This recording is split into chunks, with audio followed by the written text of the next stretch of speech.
One group of LAPD officers is looking to transform the narrative. Hey, watch the ball, watch the ball! Since 2011, officers of the Southeast Division have used football to enact change. Go, go, go, go! Get to the ball.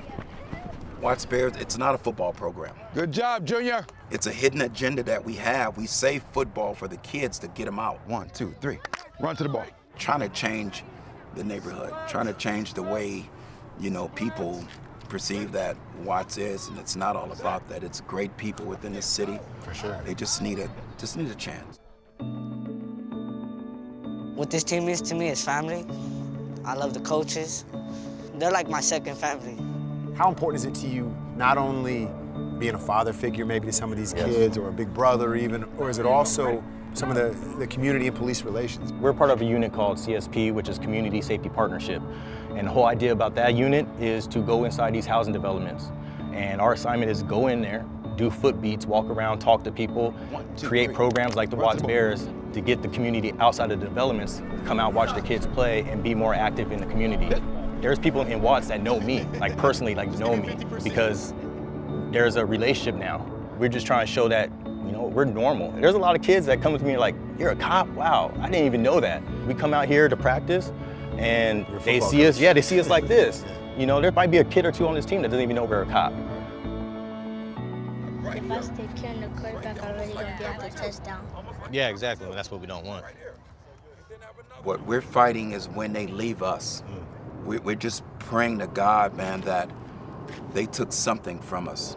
And some are staying course, and some are drifting off.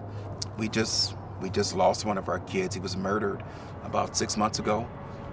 That's the hardship, you guys would say, that we're having.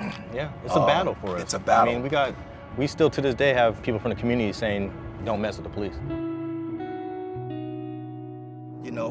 It's so much negative police stuff around the country. And that is the hardest thing, to have someone talk to me and not look at my badge. It's a stereotype. Yes. People talk about stereotypes a lot in the country these days, what I mean? Yes. And the biggest hurdles law enforcement is Yes. facing. Yes. Because I felt that way in the military when I was overseas. You know what I mean? It was hard for a lot of the local people to understand I'm a human being. I mean, I'm wearing this camouflage, I have this body armor and this gun. Right. I obviously have a job to do, but I'm trying to do the greatest good for the greatest amount of people. Correct. And until you can communicate that and have a conversation like we're having right now, people, they don't see those things. It's hard. There's more good cops trying to do programs like this than there is these bad cops that, get all the limelight and everything that's going on. And I understand. How much does it hurt you when you see law enforcement make the wrong decisions, whether it's a lack of training or just there's dirtbags in every line of work. You know what I mean? Like, how much does that hurt you? Because it's got to affect the work you're doing here. It sets us back. Potentially we can lose kids because of stuff like that. Anything that can hurt my program, hurt the kids that are in the program, it does hurt me. If you could have this thing go anywhere and do anything, what would it be? Just get bigger, more kids, more community support. I want more people in the community to buy in. Give us a chance. I always say I take that badge off and just give me a chance for Mr. Thompson or Mr. Holloman or Soto. Give these guys a chance. There you go, there you go! That's you, Jacory, that's you, that's you! Hey, good tackle. Jonathan Franklin knows Los Angeles. The native Angelino grew up not far from Watts and went on to rush for more yards than any other Bruin in UCLA history.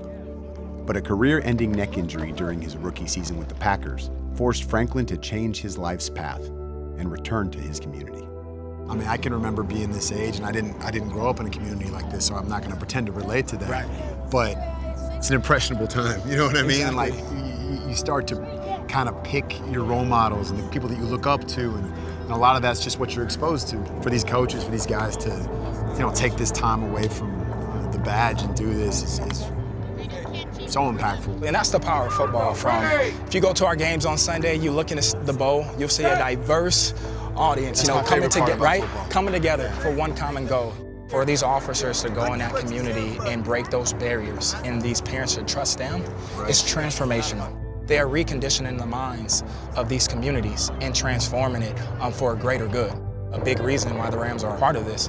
It's really about bridging that gap with the law enforcement, and not just this community, but in various communities throughout SoCal and probably this entire nation, because this country needs it.